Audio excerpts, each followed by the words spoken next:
안녕하세요. 주식박사 노스입니다. 이동평균선 얼마나 알고 계십니까? 자, 주린이에서 차트 고수까지. 이번 영상은 이동평균선 기본 분석법인 그랜빌의 법칙에 대해서 얘기해 보려고 합니다. 주린이부터 트레이딩 좀 했다 하는 분들까지 도움이 되는 영상일 것이라고 확신합니다. 이 영상만으로도 차트 분석 능력이 상승할 것이라고 확신합니다. 아주 쉽게 설명드릴 테니까 끝까지 시청 부탁드리겠습니다.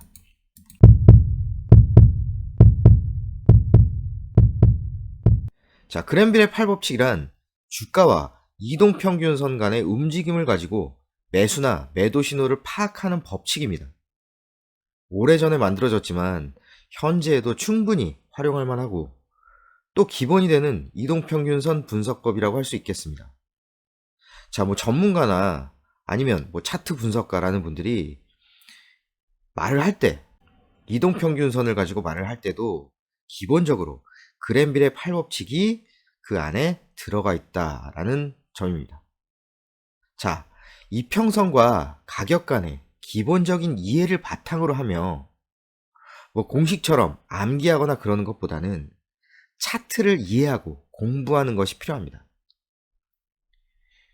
이런 기본적이고 중요한 그랜빌의 법칙은 주로 가격 차트와 20일 이동평균선을 많이 이용합니다. 물론 5일선 등도 활용 가능하나 단기적인 트레이딩에 좀 더 적합한 법칙으로 중장기 이평선들은 잘 활용하지 않습니다. 그랜빌의 법칙은 보기 편하고 단순하지만 깊은 의미를 담고 있고 더불어 당연히 매매에 활용 가능합니다. 하지만 대부분의 투자자들은 자세한 내용까지는 잘 모르는 경우가 많습니다. 지지나 저항 등은 알고 있고 또 차트 분석을 하면서 이평선들을 보면서 말은 많이 하지만 특히나 하락장에서 또는 주가가 하락 시에도 그랜빌의 법칙이 적용된다. 굉장히 유용한 분들이 많다. 이런 부분들은 잘 모르는 경우가 많더라고요.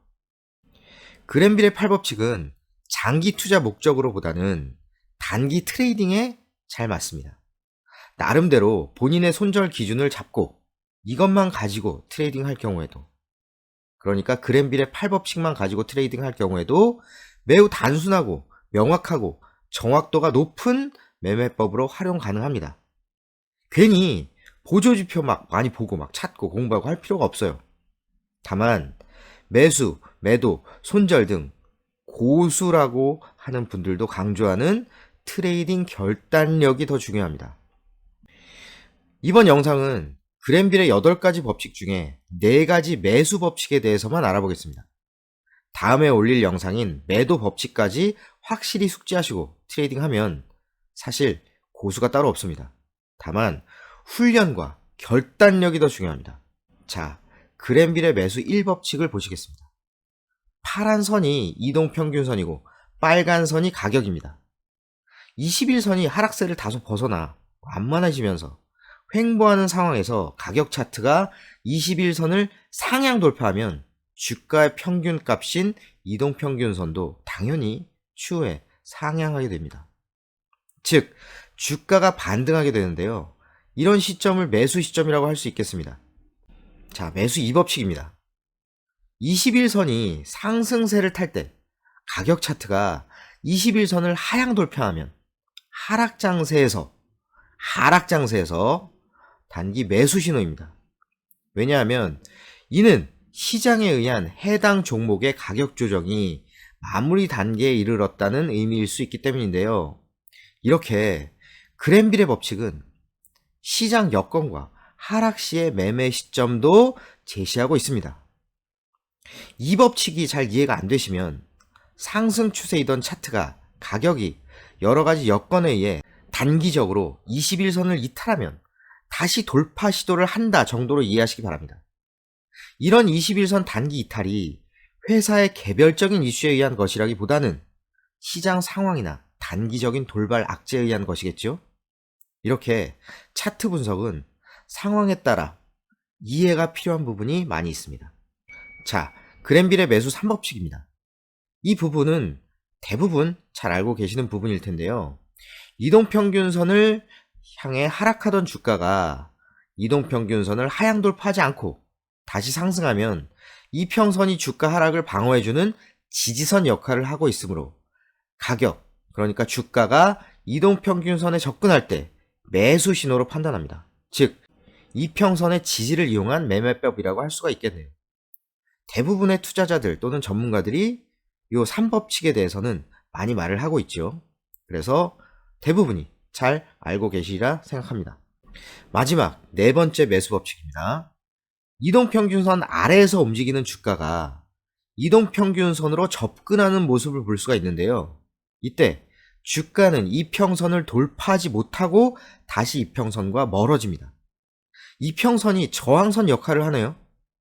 이평선과 가격, 즉 주가가 거리가 많이 멀어진 상태라면 다시 가까워질 가능성이 높습니다. 5강에서 배웠던 이평선 밀집도, 즉 이격도를 이용한 매매법에서도 나왔던 부분이네요. 어쨌든 이렇게 주가가 이평선으로 회귀하는 성향을 이용하여 주가가 이평선과 너무 벌어졌다면 매수 시점으로 판단합니다. 자, 이렇게 이평선에는 상당히 여러 의미가 담겨 있습니다. 그랜빌의 법칙까지 나름 기본적이고 정말 중요한 것들만 뽑아서 진행하고 있는데요. 벌써 이평선 관련 몇 개의 영상이 만들어졌네요.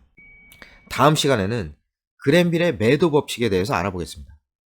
괜히 이런저런 보조지표, 이런 부분들 공부하고 막 적용하려고 노력하기보다는 그런 것보다는 상대적으로 사실상 기본적인 이평선 차트 분석법만 가지고서도 웬만한 투자자들보다 훨씬 더 나은 실력을 가질 것이라고 확신합니다. 제가 그동안 정말 여러분들을 봤거든요. 물론 영상 시리즈 진행되면서 여러 가지 보조지표들까지 저도 다 채널에서 알아볼 생각입니다. 어쨌든 다음 영상에서 뵙겠습니다. 구독과 알림 설정 해놓으면 돈 되는 채널 노스영이었습니다. 감사합니다.